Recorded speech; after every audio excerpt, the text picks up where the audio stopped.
back here and Confluence. We apologize for the constant delay, but in the meantime, Cosgrove has singled on the fly ball to right field, and he's on first base.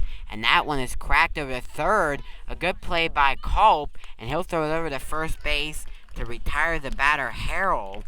Culp had to move over there to his right, but he was able to get it over to first base in time to get the batter.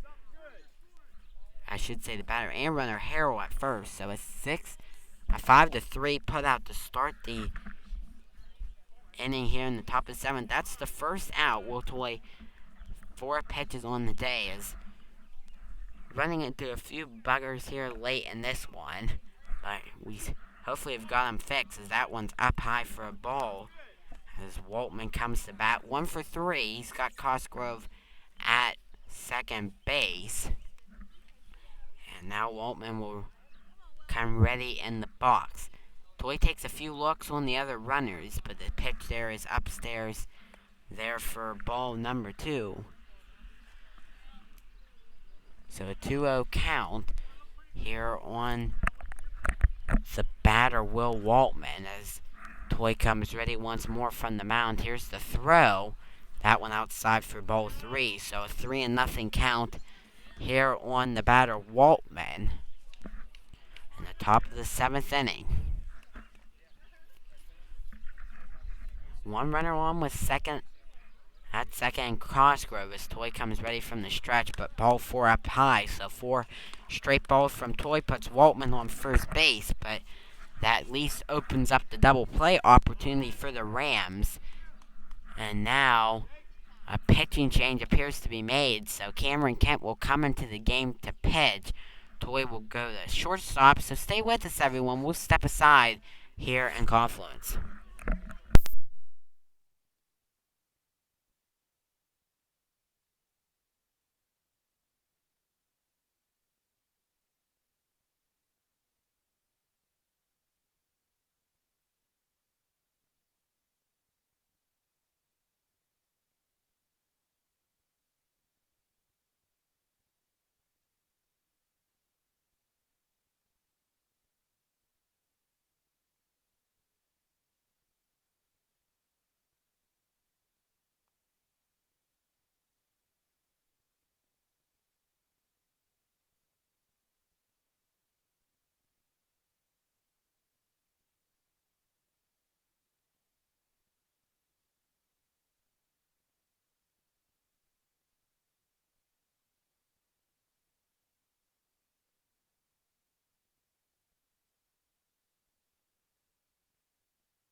We appreciate all of your patience, each and every one of you that stayed with us along the way, as Cameron Kemp moves in the pitch here in the top of the 7th inning. A 4-2 game, 1 out, as he kicks and delivers a swing and a miss for strike number 1 on the batter, Turner. Jacob Turner's 1 for 3 today at the plate, and he'll come ready in the box here for Hyndman. It's Kemp's first pitch strike, checking on the runner there, Cosgrove at second. He'll deliver that one, but that one's going to go up to the pitcher. They'll go to third base and get the runner out of Cosgrove. So a heads-up play from Kemp, who's able to work it over there to Culp and is there to make the out there for on the fielder's choice. And, you know, that can really go a long way. It can be very easily for Kemp to just go to 1, and that would put 2 runners in scoring position for the Hornets, but instead they just have one runner on and Waltman at second.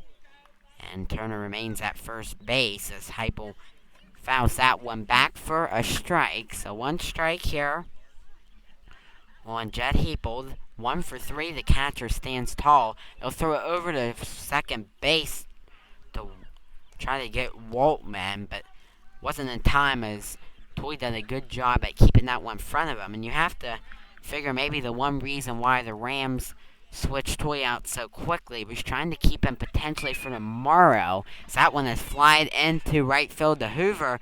Hoover's underneath of it, but that's going to be a fair ball and drop down. One run's going to score. They're going to wave the other man home, and he's going to score. And going all the way to third base is Heupel, and he's going to go all the way to third. So Heupel picks up a single and moves all the way to third on the error, and the score goes to 6-2 in favor of the Hyndman Hornets.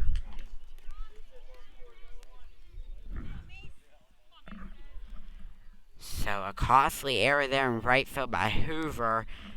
Not what you wanted, even if you're Hoover, but sometimes it just happens as he was tracking that one, just got over him. But in the meantime,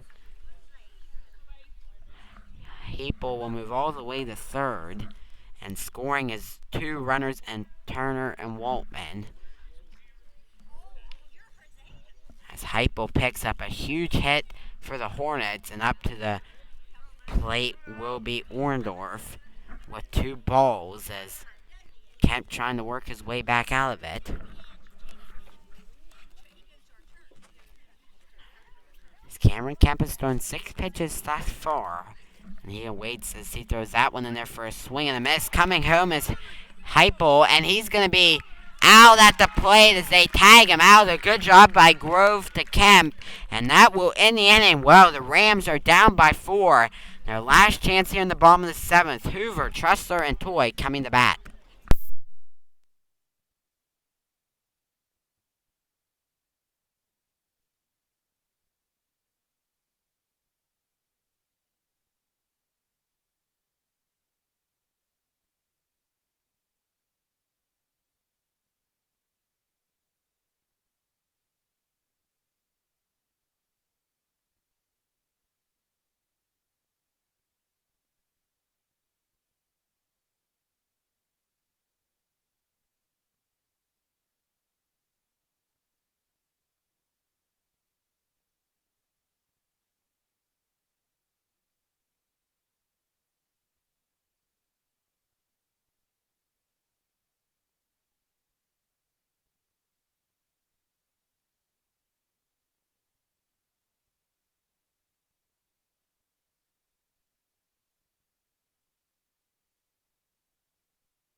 final inning we go as Harold's trying to finish the game and throw a complete game for the Hornets.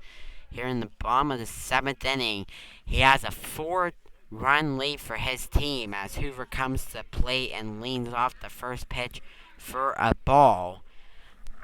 As the last hope for the Rams, it's do or die. They gotta put 4 up on the board or they'll be going home, and Hyndman will be moving on to play Southern Fort tomorrow as Hoover swings and misses at the first pitch for a strike. So a ball and a strike on Hoover, who's 0 for 1 today at the plate. Harold sets. Here's the delivery.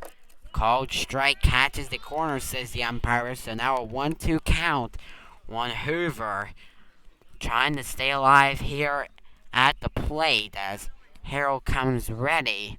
And now the throw, foul back. So a nice cut from Hoover as he stays alive in the box for the Rams. Harold still on the mound. He's thrown 89 so far in this one, and he's shooting for the complete game as he comes ready from the rubber. Here's the throw home from Harold. Called strike 3 as he gets the batter Hoover down looking, and that's the big first out of the inning. And my goodness, Harold has just been lights out today on the mound. That is his 11th strikeout of the day for Harold. So he's racking up the Ks. And big strikeouts they have been as the batter Trussler comes to the plate. First pitch called strike. He was the hero in the last time Turkeyfoot played Hyndman here in Confluence. Had that walk-off winner against the Hornets, but he'll go chasing on pitch number 2 for strike number 2. And just like that, nothing in 2 count on Trussler here in Confluence. Rams still alive. They got 2 more outs to give as the throw home. Chopped up to the pitcher, Harold. Trussler's going to try to beat it out. They'll throw the first. They got him in time. A bang play. Harold to Orndorff. And the umpire signals an out, and that's out number 2. A great hustle play from Trussler, who ran down the line as fast as he could.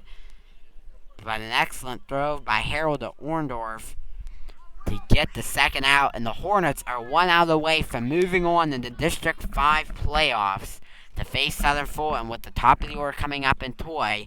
First pitch ball. Harold has thrown all 6 2/3 innings, and he's looking to make that 7 here on the batter Will Toy, who's 0 for 3 on the day.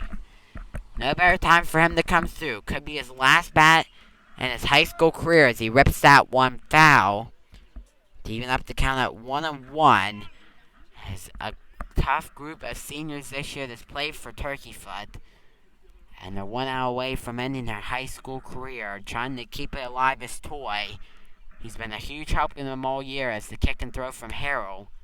That one just misses outside for ball 2, so Toy gets the count back where he wants it at 2 balls and a strike. As Harold quickly to come set back on the rubber, he'll deal the 2-1. But that one outside once more for a ball, so the count goes to 3 balls and 1 strike with 2 outs here on David Harrell. As David Harrell, the pitcher, comes ready to throw pitch number 98, looking for 2 more strikes to end the inning and the game for his Hornets. And that one is popped up, fouled by Toy, and sure enough, Harrell was a strike away from his Hyndman team moving on to the District 5 playoffs. His Hyndman team has had an excellent game through this whole 7-inning game, and Harrell's looking to complete it for his Hornets. The 3-2 pitch could be the final strike of the year for the Rams as Harold sets the big payoff pitch, fouled back by Toys. He stays alive in the box. So that one dribbles down the line. Volunteer assistant coach Frankie Ryan's quick to get that one. As both him and intern head coach Brian Toys put so much time into it this year, helping these high school players, and they've really helped create this 7-10 Rams team. It's been a long season, but the Rams, down their final strike, Toy will call time. Take 1 breath before facing the 3-2 count. As Harold comes ready for pitch 100. From the rubber, Harold deals the 3-2 home. Ripped in the right field, out to Sisk. Sisk has it, and that's the ball game. The Hyndman Hornets are moving on to play the Southern Fulton Indians tomorrow in round 2 as the Rams fall 6-2 to the Hornets. And a heartbreaker. They fought toward the end. They've had such an excellent season. They've gone 7-2.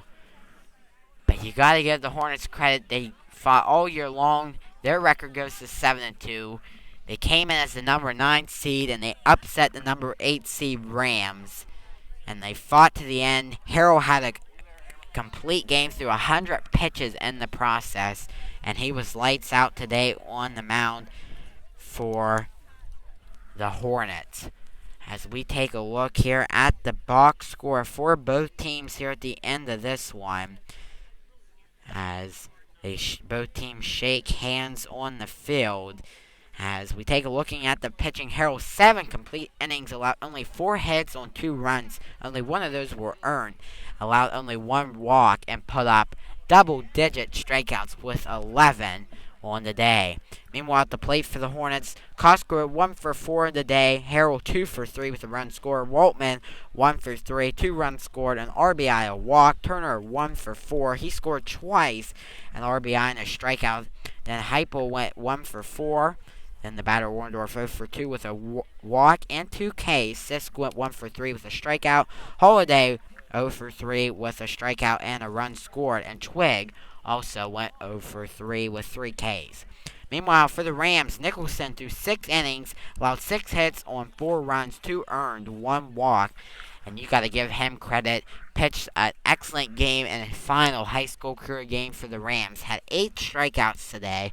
Some big numbers for him and an excellent way to end the season on the rubber. Of course, he wanted to get the win, but nothing to be ashamed of today on his pitching performance. Toys threw 1/3 of an inning relief, allowed 1 hit on 2 runs, 1 walk.